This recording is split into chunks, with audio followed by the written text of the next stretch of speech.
भैया जरा रिक्शा रोकना, बस 2 मिनट, जल्दी रोको भैया। हाँ बस वही साइड में रोक दो, बस जल्दी रुको भैया, रोको रिक्शा।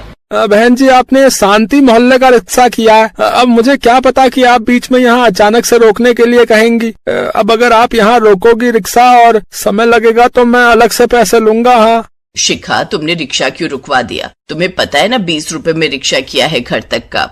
माँ जी ज्यादा देर नहीं लगेगी, बस मैं यूं गई और यूं आई, जल्दी आना बहू, देर मत लगाना। शिखा तो गई थी भंडारे वाले आलू पूड़ी खाने जो शिव मंदिर में चल रहे भंडारे में बट रहे थे। शिखा को भंडारे वाले आलू पूड़ी खाने का बहुत शौक था। मंदिर में पूरी आलू का प्रसाद लेने के लिए लंबी लंबी लाइनें लगी हुई थी। इधर शिखा प्रसाद लेने के लिए लाइन में लग गई थी और उधर रिक्शे वाला शोर मचा रहा था।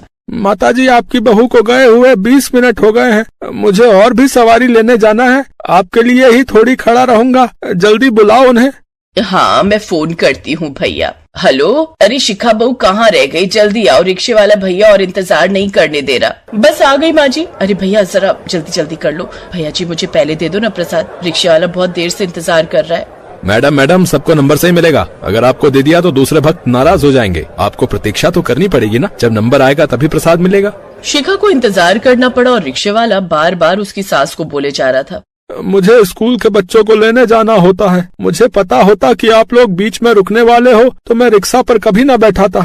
शिखा के हाथ में आलू पूड़ी के दोने थे। कितनी देर से भैया शोर मचा रहा है, कहाँ रह गई थी तू? भंडारे में आलू पूड़ी का प्रसाद बट रहा था और आप तो जानते हो मुझे भंडारे वाले आलू पूड़ी कितने पसंद है। अब घर जाकर तैयार रहो इसे डबल पैसे देने के लिए। और फिर ऐसा ही हुआ। जैसे ही शिखा अपनी सास के साथ घर पहुँची और उसने रिक्शे वाले को 20 रुपए दिए, रिक्शे वाला मुँह बनाने लगा। ये क्या दे रही हो बहन जी? 100 रुपए लूंगा, आधा घंटा खड़ा करवाया था, इतनी देर में तो मेरी कितनी सवारी मिल जाती। दो बहू, अब मोहल्ले में तमाशा नहीं बनवाना, पकड़ा दो जितने मांग रहा है। मैं तो सोच रही थी भंडारे वाले आलू पूड़ी तुम्हें दूंगी। बहन जी वो तो हम रिक्शा रोक कर ही खा लेते हैं, उसकी कोई बात नहीं है, जो पैसे बनते हैं वो तो लूंगा ही, कोई ज्यादा तो नहीं मांग रहा। रिक्शे वाला 100 रुपए लेकर चला गया। बड़ी देर लगा दी तुम लोगों ने आने में। अरे मुझे जरूरी काम से जाना था भाई, ताला भी नहीं मार सकता था, कभी पीछे से सुनील आ जाता तो तुम दोनों भी घर पर नहीं थी। थोड़ी देर लग गई, बहू रुक गई थी भंडारे वाले आलू पूड़ी खाने के लिए। माँ जी मैं हम दोनों के लिए चाय बना कर लाती हूँ। चलो कोई बात नहीं, बहू की पसंद की चीज है, ये तो हम सभी जानते हैं कि बहू को भंडारे वाले आलू पूड़ी बहुत पसंद आते हैं, है भाई। अगले दिन पड़ोस में रहने वाली ममता के बेटे का जन्मदिन था। वो शिखा के घर इनवाइट करने के लिए आई हुई थी। आंटी जी पहले सुबह हवन होगा और उसके बाद भंडारा बांटेंगे। आलू पूड़ी बना रहे हो भंडारे में? नहीं, आलू पूड़ी का भंडारा नहीं है, हमने तो दाल, कद्दू की सब्जी, तंदूरी रोटी, खीर और रायता रखवाया। आलू पूड़ी के लिए सोनू के पापा कह तो रहे थे, पर हमने सोचा खाली आलू पूड़ी से पेट नहीं भरेगा, इसलिए ये सब रखवा लिया। ऐसी बात नहीं है ममता, भंडारे वाले आलू पूड़ी की तो बात ही अलग होती है। मुझे तो बहुत पसंद है भंडारे वाले आलू पूड़ी। अच्छा चलो मैं चलती हूँ, आप सब समय पर हवन और भंडारे में पहुँच जाना। शिखा तुम तो बिल्कुल ही अजीब हो बहू, अगर तुम्हें भंडारे वाले आलू पूड़ी पसंद है तो जरूरी नहीं कि हर भंडारे में तुम्हें आलू पूड़ी ही मिले। माँ जी एक ही तो चीज है जो मैं इतने शौक से खाती हूँ और वो है भंडारे वाले आलू पूड़ी। हर किसी की अपनी पसंद होती है, सबको कुछ न कुछ व्यंजन पसंद होता है। जैसे आपको आटे का हलवा पसंद है, मैं आपकी पसंद का आटे का हलवा बनाती हूँ ना, ऐसे ही मुझे भंडारे वाले आलू पूड़ी का स्वाद पसंद है। वो कुछ अलग ही स्वाद होता है, मतलब हम कोशिश भी करें तो भी उस स्वाद को नहीं ला पाते, शायद वो कुछ स्पेशल होता है। बहू जब खाना भगवान के लिए बनता है तो उसमें स्वाद अपने आप ही आ जाता है, और भक्ति और प्रेम भाव का मिश्रण प्रसाद में मिलता है तो प्रसाद का स्वाद अत्यधिक बढ़ जाता है। इसीलिए तो भंडारे का भोजन बहुत ही स्वादिष्ट लगता है और इस स्वाद का कोई मुकाबला नहीं कर सकता। शायद आप सही कह रही हो माँ जी, इसीलिए मैं कहूँ कि मुझे भंडारे के आलू पूड़ी क्यों पसंद है, क्योंकि उनमें भक्ति और प्रेम का रस मिला होता है। आपसे भंडारे वाले आलू की पूड़ी की बात करते करते मेरे तो मुंह में पानी आ रहा है और जोरों की भूख लगाई है। काश मुझे इस समय भंडारे वाले गर्मा गर्म आलू पूड़ी खाने के लिए मिल जाए तो मजा ही आ जाए। अपनी बहू के चेहरे पर भंडारे वाले आलू पूड़ी की खुशी और इच्छा देखकर सुशीला मुस्कुरा तो देती है, पर उसके मन में एक बात ठहर जाती है।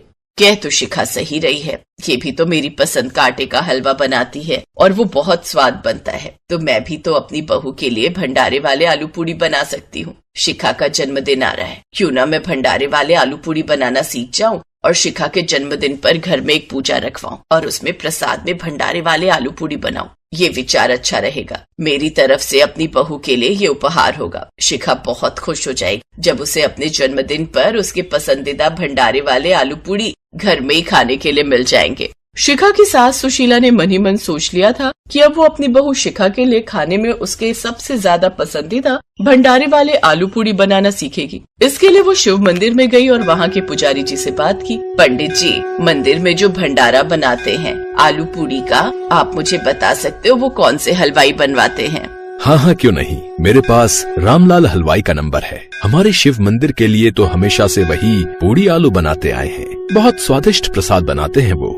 अच्छा, तो आप मुझे नंबर दे ही दो पंडित जी। पंडित जी ने सुशीला को रामलाल हलवाई का फोन नंबर दिया और सुशीला रामलाल हलवाई के घर पहुंची। वहां जाकर सुशीला ने रामलाल हलवाई से पूड़ी आलू बनाने की विधि पूछी। मैं बस आलू पूड़ी तैयार कर ही रहा हूँ। लक्ष्मी नारायण मंदिर है ना, वहाँ के लिए भंडारा बनाना है। आप मुझे देख लो मैं कैसे बनाता हूँ, फिर आप आराम से घर पर बना सकती हो। ठीक है भैया, बहुत बहुत धन्यवाद।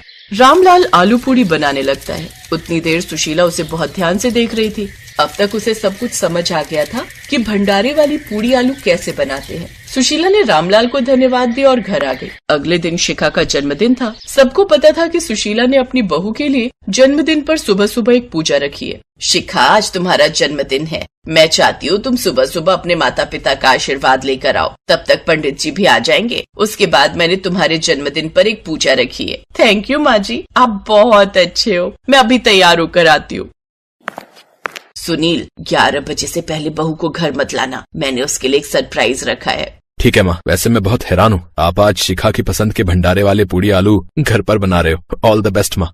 शिखा अपने मम्मी पापा से मिलने चली गई और पीछे से सुशीला ने अपने पति के साथ मिलकर रसोई में पूड़ी आलू बनाने की पूरी तैयारी शुरू कर दी। अगले 1.5 से 2 घंटे में सुशीला ने पूड़ी आलू तैयार कर दिए। तब तक पंडित जी भी आ गए और शिखा भी सुनील के साथ लौट आई। पर दरवाजे से ही शिखा को एक खुशबू महसूस हुई और उसके चेहरे पर एक खुशी आ गई। ये तो भंडारे के आलू पूड़ी की खुशबू है। हाँ शिखा, तुम्हारे लिए सरप्राइज है। माँ ने तुम्हारे लिए घर पर ही भंडारे वाले आलू पूड़ी बनाए। शिखा की आंखों में खुशी के आंसू आ जाते हैं जब उसे पता चलता है कि उसकी सास सुशीला ने स्पेशली उसके लिए रामलाल हलवाई से भंडारे वाली पूड़ी आलू बनाने की विधि सीखी है।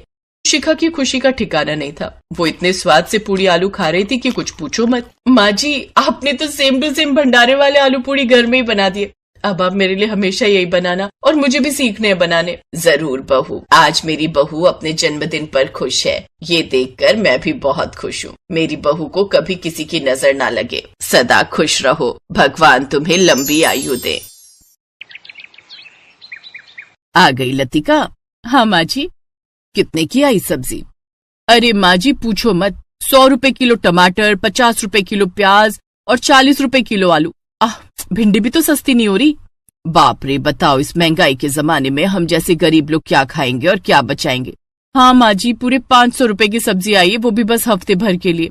लो बताओ, जब मेरा ललित छोटा था ना भाई साहब, 80 से 90 रुपए में सब्जियों से थैला इतना भर जाता था कि मैं तो उठा भी नहीं पाती थी।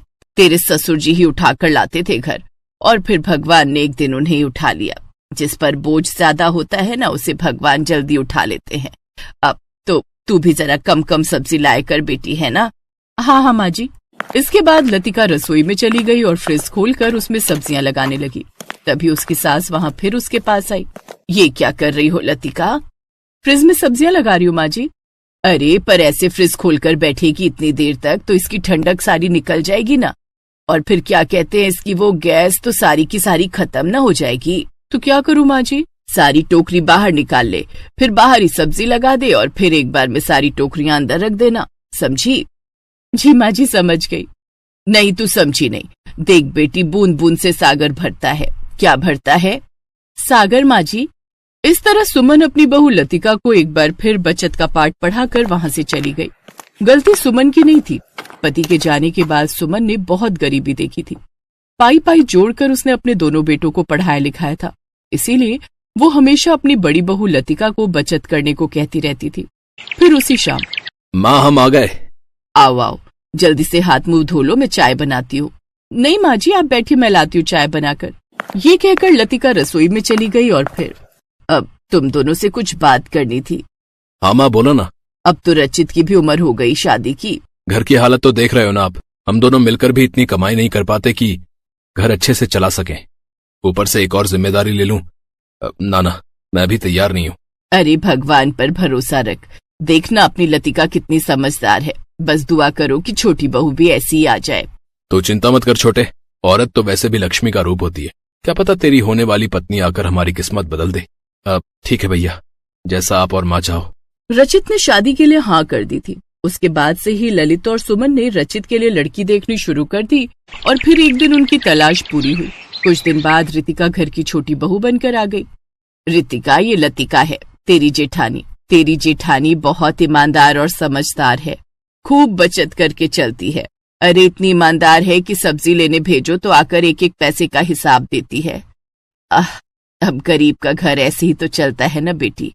तुम भी लतिका जैसे ही संभालना घर को। रितिका का ससुराल में पहला दिन था। वो समझ गई थी कि उसकी सास और जेठानी बहुत कंजूस थी। वो मन ही मन बुदबुदाने लगी, हे भगवान, कहाँ आकर फंस गई, कहीं मैं एक एक पैसे के लिए ना तरस जाऊं। क्या सोच रही है छोटी बहू? कुछ नहीं माँ जी। फिर एक हफ्ते बाद, लतिका, सब्जियां खत्म हो गई बेटी, जा बाजार से सब्जी ले आ। जी माँ जी। ये लो 500 रुपए, हफ्ते भर की सब्जियां तो आ जाएंगी ना इतने में। हाँ जी, आ तो जानी चाहिए। अब बहू एक काम कर, रितिका को भी अपने साथ ले जा। नहीं, वो तो अभी नई बहू है ना, बाद में ले जाऊंगी ना कभी। अरे कब तक बनी रहेगी नई बहू, उसे भी साथ ले जा, वो भी तो देखे मंडी बाजार वगैरह कहाँ है सब। ठीक है माँ जी। लतिका रितिका को अपने साथ सब्जी मंडी ले गई। रास्ते भर लतिका यही सोच रही थी कि अब वो रितिका के सामने मोमोज कैसे खरीदे। तभी उसे एक आइडिया आया। रितिका, ये लो 100 रुपए, तुम वहाँ सामने से 2 किलो प्याज ले लो, तब तक मैं वहाँ से हरी सब्जियां लेकर आती हूँ, फिर तुम इसी जगह मिलना, ठीक है? ठीक है भाभी। दोनों बहुएं अलग अलग दिशाओं में चल पड़ी। वहीं थोड़ी दूर पर फास्ट फूड के ठेले लगे हुए थे, जिन्हें देखकर उन दोनों के मुंह में पानी आने लगा। लतिका सबसे नजर चुराते हुए मोमोज वाले ठेले पर पहुंची और आंख बंद कर मोमोज का मजा लेने लगी। तभी उसे हल्का सा धक्का लगा। एक दूसरे को ऐसे देखकर दोनों की ही सांसें अटक गई। तुम यहाँ क्या कर रही हो? वो मैं वही जो आप कर रही हो। इसके बाद देवरानी और जेठानी जोर जोर से हंसने लगी। वो दोनों समझ गई थी कि वो दोनों एक जैसी हैं, फास्ट फूड की चटोरी। मानना पड़ेगा भाभी, सासू माँ को अच्छा चला रखा है आपने। नहीं यार, चाहती तो नहीं हो झूठ बोलना, पर क्या करूँ, मोमोज खाने के पैसे ही नहीं मिलते तो और क्या करती। मैं खुद बिना चाउमीन खाए नहीं रह पाती, लेकिन अब मुझे पता लग गया कि मैं कैसे चाउमीन खा सकती हूँ। और अगर कभी माँ जी ने हम में से किसी एक को ही सब्जी लाने भेजा तो हम दूसरी के लिए फास्ट फूड पैक करा लाएंगी। वादा? हाँ सही है, पक्का वादा। देवरानी और जेठानी आज सहेलियां लग रही थीं। वो खुशी खुशी घर लौटी और फिर, बड़ी देर कर दी तुम दोनों ने। वो आज बहुत भीड़ थी माँ जी। अच्छा हुआ जो तुम दोनों सही सलामत वापस आ गई। अरे पता है क्या हुआ, रचित बता रहा था कि 2 दिन पहले ही मंडी में एक औरत को किसी ने चाकू मार दिया।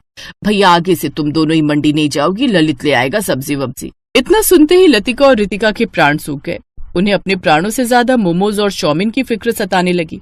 और फिर एक दिन, भाभी मुझे चाउमीन खिला दो वरना मैं मर जाऊंगी, मोमोज के बिना तो मेरे भी प्राण सूखे जा रहे हैं।